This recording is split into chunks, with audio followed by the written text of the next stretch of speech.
NEET परीक्षा हेतु engineering college में जो ब्रीफिंग सेशन हो रहा है, इसमें प्राचार्य के रूप में गुप्ता सर और सेकंड पारी के ऑब्जर्वर के रूप में तन्मय मेहता जी और संचालन कर रहे हैं हिमांशु जी,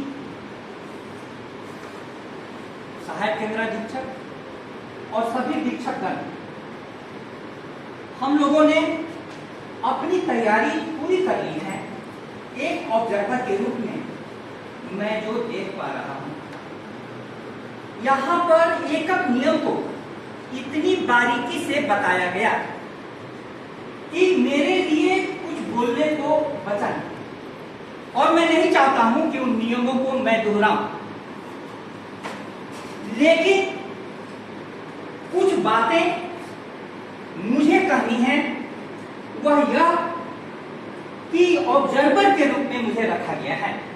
भारतीय संस्कृति में एक शब्द है दृष्टा। इंग्लिश में वैसा शब्द नहीं है। दृष्टा का अर्थ होता है कि सिर्फ आप देखें, और देखने मात्र से बहुत सारी समस्याएं हल हो जाए। तो मैं तो बहुत गंभीरता पूर्वक देखूंगा एक चीज, और मैंने देखा भी। अब जो रूम में रहेंगे उनका नाम है वीक्षक। संस्कृत में इसका अर्थ होगा विशेष रूप से देखने वाला। इन्विजिलेटर विशेष रूपेण, विशेष रूप से यदि कोई देखेगा तो रूम में कोई भी गड़बड़ी नहीं होगी, कोई भी गड़बड़ी नहीं। और शीर्ष पर यदि ऑब्जर्वर सचेत हैं तो बाकी के सारे केंद्राधीक्षक, सहायक केंद्राधीक्षक अपने काम को अच्छी प्रकार से अंजाम देगा। सरकार की इतनी बड़ी चिंता है यह परीक्षा कि पूरा सामान्य जनजीवन अस्त व्यस्त हो चुका है, और उसमें सारा दारोमदार शिक्षकों पर है। इंजीनियरिंग कॉलेज के सामने में सबसे बड़ी चुनौती यह है कि इस टेक्नोलॉजी के जमाने में, जिसने हमें इतनी ऊंचाइयां दी और इतनी सुविधाएं दी, उस टेक्नोलॉजी ने हमें खतरे में डाल दिया। और उस टेक्नोलॉजी का मैं देख रहा हूं कि इस कॉलेज में सब जगह स्मार्ट रूम है। अब यदि सेटअप को भरा जाए सिर्फ परीक्षा कराने के लिए, तो बहुत ही हम लोगों ने विचार किया। तो हमें क्या करना है? बीच का रास्ता अपनाना है। दो चीजें होती हैं, मैं आपसे निवेदन करूं, एक नीति, दूसरा नियम। नीतियां सरकार बनाती है, लेकिन नियत आप स्वयं बनाते हैं। यदि नीति बनाई गई कि ऑब्जर्वर भी रूम में नहीं जाएगा, तो मैं भी नहीं जा सकता। जाते ही नियम का उल्लंघन हो जाएगा। नीति के उल्लंघन पर मैं भी फंस जाऊंगा। इसलिए जो बातें कही गई कि ऑब्जर्वर नहीं, इन्विजिलेटर नहीं बैठेगा, तो ये कोई सिर्फ व्यवस्था का प्रश्न है। आप नहीं बैठें, क्योंकि बैठते ही आपने नियम का उल्लंघन कर दिया। यदि दोनों बात नहीं करेंगे तो नहीं करेंगे, जितना भी जरूरी हो, क्योंकि उससे संदेहास्पद स्थिति पैदा होती है, पुलिस विभाग सक्रिय हो जाएगा। अब मैं कहना ये चाहता हूं कि नियत जो है वो सरकार नहीं देख पाएगी, नियत हम लोग स्वयं देखेंगे। और आज बेरोजगारी का आलम इतना बड़ा हो चुका है कि लोग जान की बाजी लगाने को तैयार है, जान की बाजी लगाने को तैयार है। हम देख रहे हैं, आज भी मैं पढ़ रहा था, पूरा गिरोह सक्रिय है और सब जगह किसको बिठाना है, कैसे पकड़े जा रहे हैं।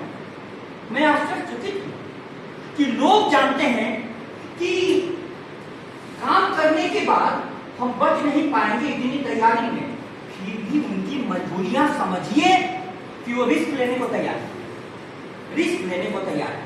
एक समय में एक मुहावरा प्रचलित था, एक अनार 100 बीमार। आज वो मुहावरा नहीं चलेगा, एक अनार 1 करोड़ बीमार। आप इस प्रकार से डील कर पाएंगे। एक अनाथ 1 करोड़ बीमार। एक गाना प्रचलित था जब हम लोग बीए में स्टूडेंट थे कि मैं कहां से लाऊंगा रेशम की साड़ी, एक गाड़ी ये बंगला नहीं दे सकूंगा, मेरा दिल ही एक मेरी मिल्कियत है, जो चाहो तो इसको यही दे सकूंगा, मगर दिल की दुनिया बसाने के पहले मेरी जान मुझको बहुत सोचना है, तुझे अपना साथी बनाने के पहले मेरी जान मुझको बहुत सोचना है। अब सारी सामाजिक व्यवस्था नौकरी पर निर्भर हो गई, सब समाज का ताना बाना टूट गया। अब इसमें परीक्षा कराना हम लोगों के लिए इतनी बड़ी चुनौती बन गई कि हमारा सारा यज्ञ एक छोटी सी गलती से पूरा संदेह के घेरे में आ जाएगा, बस एक छोटी सी कहानी आपको कह दूं, आपको समझ में आ जाएगा कि नियत का मतलब क्या होता है, क्योंकि नीति पर बहुत चर्चा होती है। नीति नियम आपके दे दिया गया, पढ़ लीजिए। नियत का अर्थ होता है कि पूरी तरीके से नियम पता है और आपको ईमानदार रहना ही नहीं है। आप ईमानदार हैं, बस इतना पर्याप्त नहीं है, आपको ईमानदार दिखना भी है आपको। तो एक गुरु के पास कोई गया व्यक्ति कि मुझे ज्ञान दे दीजिए, बोले कि तू पेड़ का सबसे ऊपरी फल तोड़ करके ला। वो पेड़ का सबसे ऊपरी फल तोड़ने गया, बहुत ऊंचाई पर था, तोड़ करके लाया तो महज 5 मीटर की दूरी थी। गुरु बोला सावधान। उसने कहा कि आप भी गजब है, मैं कितना मीटर ऊपर चढ़ गया, वहां से लौट गया, महज 5 मीटर है, आपने कहा सावधान। गुरु ने कहा कि मैंने जिनको भी गिरते देखा है नजदीक से ही गिरते डुबोने वाले हैं अक्सर साहिल ही, डुबोने वाले हैं अक्सर साहिल ही, ये नजारा नहर से देखा है। शब्दों के मायने हैं कितने छोटे, इन लफ्जों से गुजर कर कितने भी नीति बनाई जा रही है, कितने भी नियम बनाए जा रहे हैं, आपके नियत के आगे सब फेल हो जाएंगे। कल एक चर्चा चली थी कि सहायक केंद्राधीक्षक और केंद्राधीक्षक मिल जाए तो सब गड़बड़ हो जाएगा, इसीलिए आपको ऑब्जर्वर बनाया गया। पीछे से एक ने प्रश्न कर दिया कि तीनों मिल जाए तो यहां तो 3 क्या 30 मिल जा रहे हैं, 3 क्या 30 मिल जा रहे हैं। ऐसे में मैं बस इतना ही कहना चाहता हूं आप लोगों को कि बहुत ज्यादा नियमों के और बहुत ज्यादा तनाव में काम करने की जरूरत नहीं है। नियम कुछ हैं, उनको हृदय में रख लें, अपने पास में लिखित रख लें, लेकिन नियत को हमेशा सही, और नियत सही रखते ही कुछ भी यदि होता है, जैसे कल बोला जा रहा था कि कलेक्टर साहब भी आए तो बाहर ही मोबाइल, अब अभी मैं रिकॉर्डिंग करा रहा हूं ताकि इसलिए कि मैंने सारी बातें कह दी और तैयारियों से मैं संतुष्ट हूं, मेरी बहुत शुभकामना है। मुझे पूरा विश्वास है कि इतने योग्य लोगों के रहते हुए कोई भी आयोजन विफल नहीं हो सकता।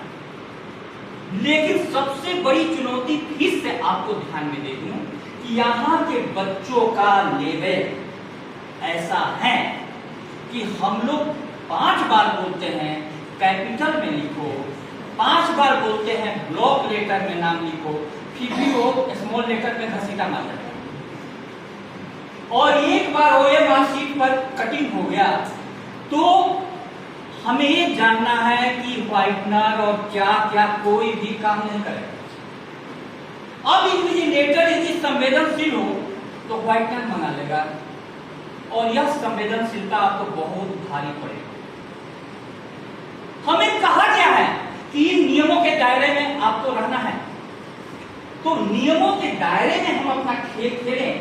नियम हमें बांधते भी हैं, लेकिन नियम हमें इस मर्यादा में बहुत अच्छा से खेलने की प्रेरणा भी देते।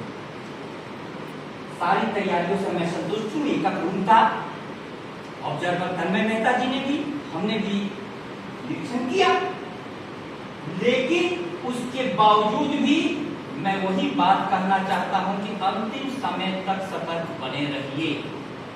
एक दिन का तनाव झेलने की सामर्थ्य पैदा कीजिए, बाकी सब दिन चैन से सोइए। बहुत बहुत धन्यवाद।